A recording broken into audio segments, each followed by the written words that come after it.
Hey guys, Guardsman Duke here. I wanted to talk to you guys about something. As you guys may well be aware, Gamergate is a very polarizing topic. And, a lot of people say, it's stupid, so why should I care? And that's not necessarily true. There's a lot of reasons to care about Gamergate and what's happening in it. And you really need to take a close look at it to see it.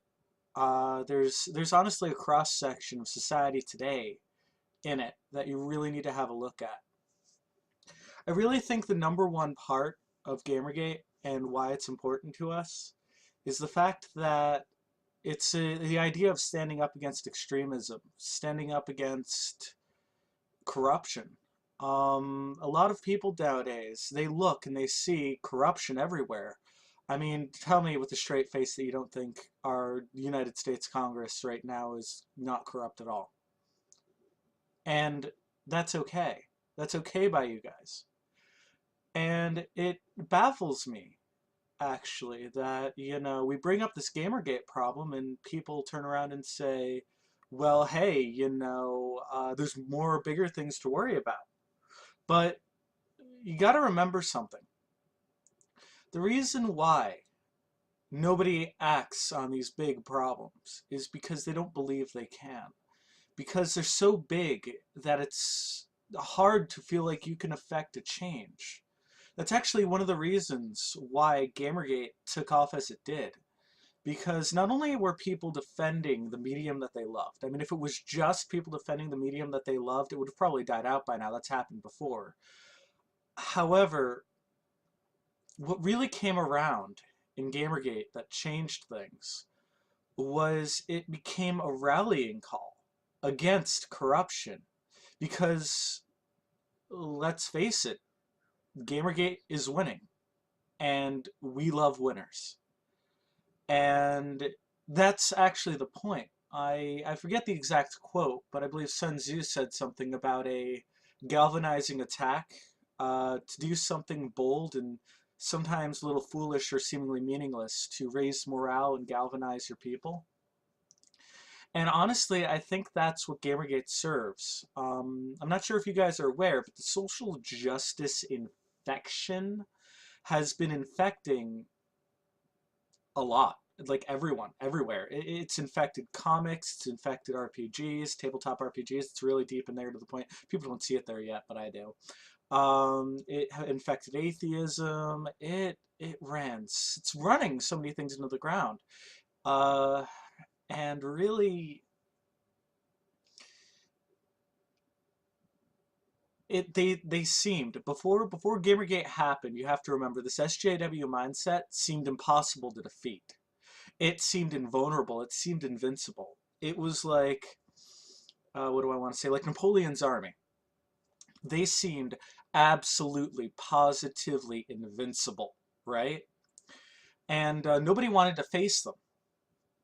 And they were so confident that they invaded Russia in winter and got their asses absolutely, positively handed to them, which broke their spirit, but also proved to others, proved to the other races, not races, nations in Europe, that, hey,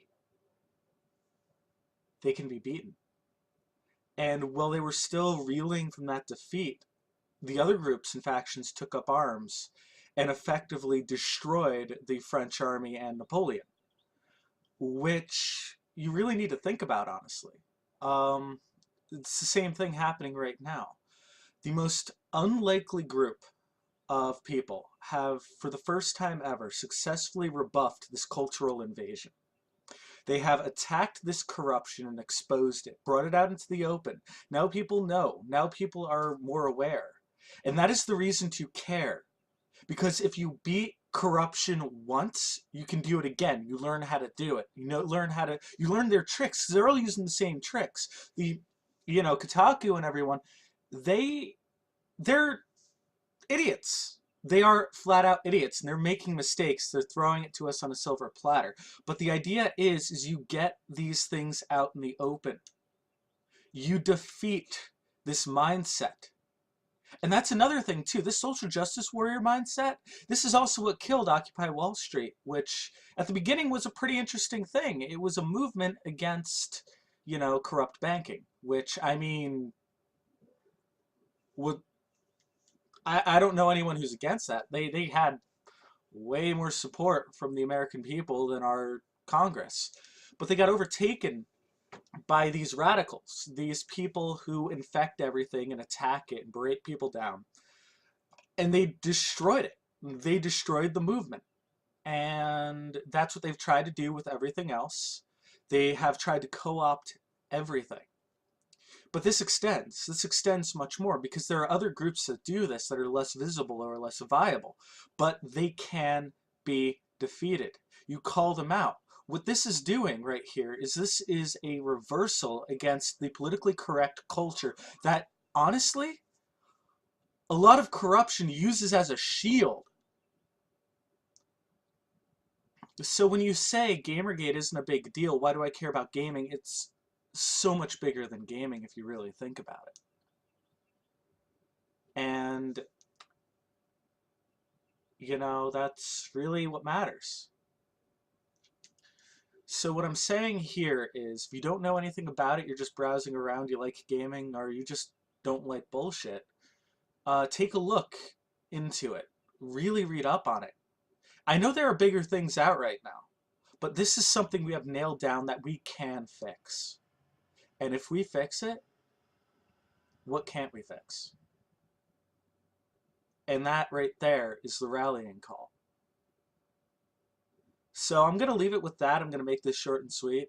Leave me comments, you know the deal. I'm going to try to put out more stuff, not just about my games or me playing games and being really bad at it, but also me as a person.